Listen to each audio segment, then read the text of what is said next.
Let's do Tzav. We're page 293.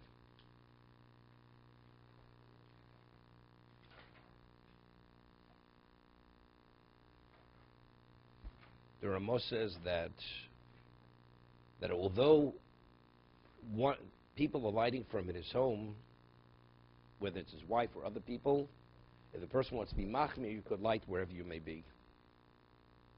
Im rotz lachmir tezvov rotz loma after midina potel hadlik madlikim beiso. Komokim rotz lachmir la'atzmo lahadlik ba'atzmo rashoy. But if he chooses to light, ubavachi cham machshavto kodem shas adloko she'en rotz lotzis b'shalishto. So again, the second time the Chofetz Chaim is mentioning this. But you have to have in mind specifically that you don't want to be yotze with the lighting of your wife. Umei leskan mishum brochel v'atolo. Came she'en rotz lotzis b'adlokoso. Since he doesn't want to be yotze with her lighting, chal chiyuv hadloko alei. Therefore, the obligation to light comes upon him. Now, it's interesting. What about the issue of marasayin? Right, we spoke earlier that if you're in a location and you're a Jew, if you don't light, people will suspect that you're not fulfilling your mitzvah. And here he says, if your wife is light, if you're at home, in your home, which is elsewhere, the minig is to be machmir, to light on your own behalf, but you have to have in mind you don't want to be outside with your wife's lighting. What is it a chumrah? I mean, everybody agreed before, if it's a question, you'll be suspect that you're not fulfilling the mitzvah. You have an obligation to light. V'chein noagim, v'chein tzosmo harbe achronim. He says, and many of the latter poskim, they rule this way. V'yesh min ha-poskim shesovrim, achrei de chachmenu zal potru al yidei hadlokas ishto. Since the chachomim, they absolved him as a result of his wife lighting on his behalf. Lo kol kamini lomer einu rotzel lotzeis b'shel ishti. Here, David, your issue. Many disagree. If Chazal said the wife's lighting is equivalent to your lighting, so how can you say you want to be? It's not a question you want to be yotze. It's one and the same. V'yadlik below brocha. He says, therefore, if you're lighting elsewhere, when your wife is lighting, you should light without a brocha. V'ine avdevari in limchos biaranogin levorech. Achri dabei achronim skim levorech. He says, although you cannot criticize those who do say the brocha, because many rule that if you have in mind not to be yotze, it is a base of the bracha. Because mokom, the Chofetz Chaim says, tov yoser lahadil l'shmoa brachas pi'acher v'yana omein. If you're lighting in another location, others are lighting, you should ask others to cover you with the bracha. You shouldn't say the bracha yourself. You'll be yotzer shomek because it's a sofek. V'yichavin lotzis ben v'yadlik nerosov. And you have in mind you want to be covered with that bracha, and then you light the candles. O yira l'shad lahadlik nerosov vorach leim. Saying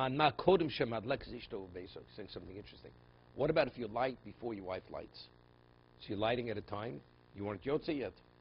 So that you're not entering. Your wife has an obligation because that is your residence. Over here, it's a question whether you're lighting up because she's lighting on your behalf, or she is you.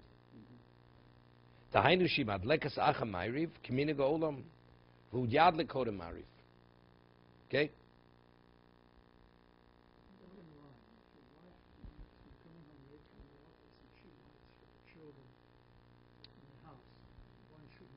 Definitely, definitely not. No, you should. It has no. You were yotze. Now here we're discussing elsewhere with a bracha, not without a bracha. In your home, there's not even the question. Nobody says you should be machmir to light it when you get home. If your wife lit at home, there's no reason to light when you get home. Your wife is you. Your wife is you. If your children lit and your wife did not light, your wife is waiting for you, then you light when you get home. Because we hold everybody lights their own. That's Hidra. But let's say a person lit his own. Then he says, I want to light another set of candles. Could you light another set of candles, bro? No, you yotze. So if the wife and the husband is one and the same person. So it's like you lit, now you want to light again. You can't light again with the bracha. Therefore, there's no reason to light again when you get home. But let's say even adults, your adult children lit. They lit on their own behalf. They are not me. Yeah. So and since the minig is that each person does light his own, then you would light. But if your wife would light earlier, it's you, so there's no reason to light when you get home. But here we're speaking, you're elsewhere. You're not at home. You're elsewhere. But there's no, according to one position, there's no way to handle yourself Correct. Correct. And therefore he says it's best not to say a bracha. Best not to say a bracha. No, but I'm saying the other thing is bothering. What about the Marasayan? We said earlier, if a person has two sides to his house, and he'll be suspect that, but he says today it's not relevant because today we light on our table. Could be like this. The way I understand it, he said earlier that today, even though a person has two entrances to his home, which are two sides, two opposite directions, we don't, because today the minhag is to light on the table. So the whole issue of Marasayan is not an issue any longer. Because even though if you don't necessarily see the candles, people say he's lighting at home. So could be for that reason itself we say the same thing. Even if they don't see the candles, since factually my wife is lighting, it's the equivalent I lit. I'll give you an example. What about a person lights before he goes at nightfall, and then he's traveling out of town, and he stays in a hotel for the night? That the same night he lit. He lit in New Jersey, he's driving to Washington. He arrives in Washington 2 hours later, he flies to Washington, checks into a hotel. Does he have an obligation to light Hanukkah lights in his new location? Because he lit tonight. It's the same thing. My wife is I lit tonight, so even if I have another location, I have no obligation to light. That's an understanding. But that's only today. Because today we light inside. So the whole concept of Marasayan has no relevance to us any longer. So that's the whole discussion over here. He says, nevertheless, the minhag is we do light if we're elsewhere. If you're not, if you lit yourself, of course you don't light it a second time. But if you're initially elsewhere, the minhag's to light. So he says, but what? If your wife's lighting, it's without a bracha. No, today there's no Marasayan. Then if you did it would be a Marasayan. Today Marasayan has no relevance any longer. Because today we don't light outside any longer.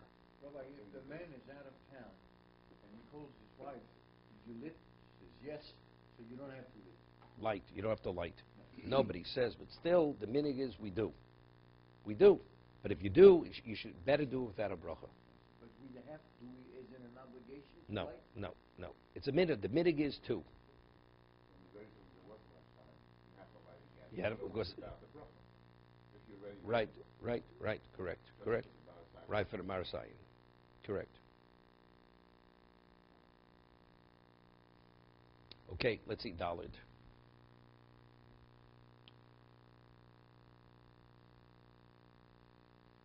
Hanosa b'yom min hashemen. Hatzorch l'shir adloka.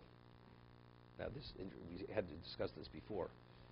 The oil that originally was used for the period of time that it's supposed to burn, which is half an hour, that oil is considered huktzah mitzvah. That oil was designated for mitzvah, and you can't use it for something else. Correct? Let's say every day you put in oil and it burned minimally 40 minutes, and you had a residue of oil. What remains, according to most, is not mitzvah oil, because every day the oil burnt minimally half an hour. So what's left is always that oil was never the oil that was designated for a mitzvah. You can't always put in the exact amount. You always put a little bit more, but the more has no relevance to the mitzvah, because the mitzvah is the half an hour. No, that you can use it for your salad dressing. No, of course you could use it. But the question is afterwards. Could you use it for other things? Could I pour it down the drain? Could I pour it, or I have to actually just burn it off, and not use it for anything else? Is it considered, because it was designated mitzvah, it would be a disrespect to use it for something else? Or to say, because it was beyond, so we had a question before.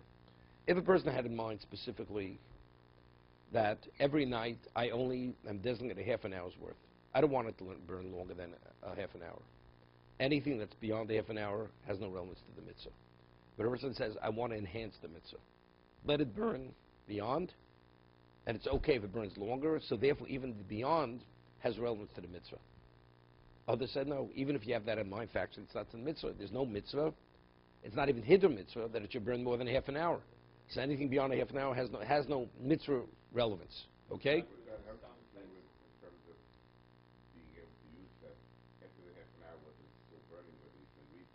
Correct. Same idea. So if you had in mind a half an hour, no more than half an hour, the lights burn beyond, you could read by those lights. But if you had in mind that, it's a question of whether you can or not. So over here, the Mechaber is speaking specifically, what about if it went out within a half an hour? You had oil, you lit it, went out after 5 minutes. So that 25-minute amount of oil is mitzvah oil. Right? Okay, that's what the Mechaber is speaking about. At the end of the 8 days, you have oil left over. That was the oil that was meant to burn within a half an hour. So there's no question that oil definitely was designated for a mitzvah. What do you do with it? That's the Mechaber. The oil that was needed for the half an hour's worth of burning. Oslo Madura. You make, Madura means like a conflagration, or like a bonfire, a large fire, and you burn it off by itself. It burns by itself. Because initially it was designated for a mitzvah. Right? We're talking about the amount of oil within the half an hour. So you cannot have any ana. You cannot use it, correct? Then this ari v'shemen acher. What about if that oil intermingles with other oil? Then shishim levatlo, and one doesn't have 60, a ratio of 60 to 1. Yesh mishom b'shein losif olav k'dei levatlo. Person says, you know something, I'll add to it. To make sense, because we say what? You don't subsume something that's not permitted.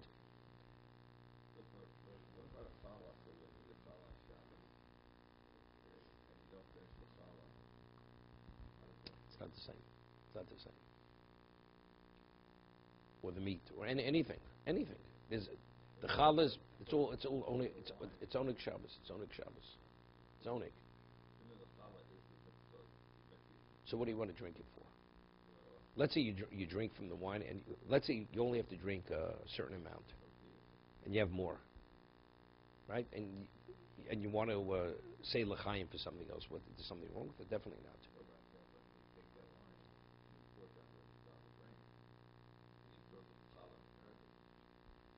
Okay, I mean, we discussed bread. You shouldn't throw directly in the garbage anyway, ever. You put it in something. You know, the Mishna Berura says, you know, this always comes up. The leftovers of Shabbos, very often you give it to your cleaning lady or to your housekeeper. You're not eating it. You give it away. You shouldn't. You should only give it to a Jew, not a non-Jew. That because the food itself has Kedusha Shabbos, and it was made specifically for Shabbos, he doesn't say it's a prohibition, but it's something that it's better not to do. You shouldn't give it away to a non-Jew to eat.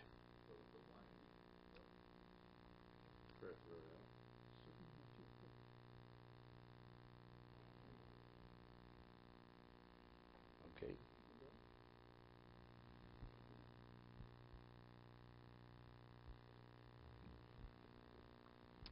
Okay.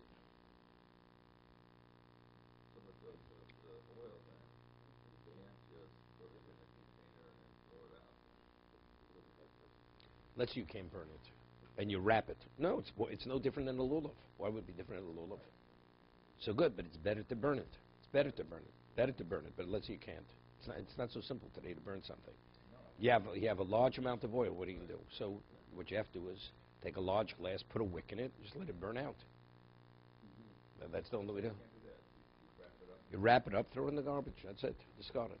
What's the significance of the minhag of wrapping the bread with plastic? Because it's a disrespect. It's a disrespect to put it straight in the garbage. Bread is a staple of life. So to abuse it, for instance, the Gemara says that if you step on bread, even stepping on breadcrumbs, it could actually bring poverty to the person. Because bread is the staple of life, and a person steps on it, treats it disrespectfully, it could bring bad things to a person. What do you do if you step on the breadcrumbs? What do you mean? What if you do? That's what you make sure to sweep it up. If you have children in the house and the floor you have breadcrumbs, make sure you have to sweep up a few times. That people shouldn't step on the breadcrumbs. But if adults do it, what happens when It could have a negative effect. We had a Gemara Chulin. It's Gemara Chulin. Like the Gemara says that, and the Mechaber rules this, which is interesting, because very rarely the Mechaber rules such a halacha. Says that when you wash, you should wash with an abundance of water. It's based on the Gemara Chulin. Same Gemara over there. Because water always represents what we call shefa. It's abundance of energy, of influence. So by using an abundance of water, it's a schooler for wealth when you wash. So therefore, when you wash, you should wash with a larger amount of water. And simultaneously, bread should be dealt with and treated with respect, because if one does not, it could actually bring poverty. Okay, so the two sides. You know, the Mechaber rules that when you hold the bread, most people don't do this. You hold the lechem mishnah, right? So you hold it in both hands. You have to make sure that all 10 fingers are on the bread. You make sure. That's the Mechaber. The Shulchan Aruch says it. Why? Because the pasuk Poseches Yodecha Masbil Chol Chayratz. There's a pasuk which relates to that. The 10 words. So to correspond to those words, you make sure all 10 fingers. Very often, when somebody on the challah, your pinky is off. No, seriously. So you have to just consciously make sure that all 10 fingers are on the bread. You throw a football with both hands or with one hand? Okay. No, it brings two psukim. There's 7 there, but there were other words there too. Okay, let's see a little bit. Chovos Levavos.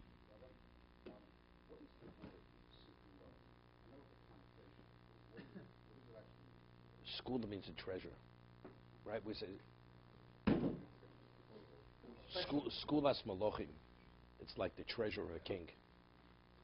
That's what a school is. Or special also, no? Well, no, skula doesn't mean special. It engenders something which is special. I'm segula. So We're a treasured nation. No, we're a treasured nation. We're God's treasured nation. Treasured nation, that's what it is. It's interesting. Harvey, the word l'sagel in Hebrew means to encircle. Encircle. So because something which is precious, you encircle it, you protect it. We're the Am Segula. With the treasured people. Because a treasure you protect. Okay?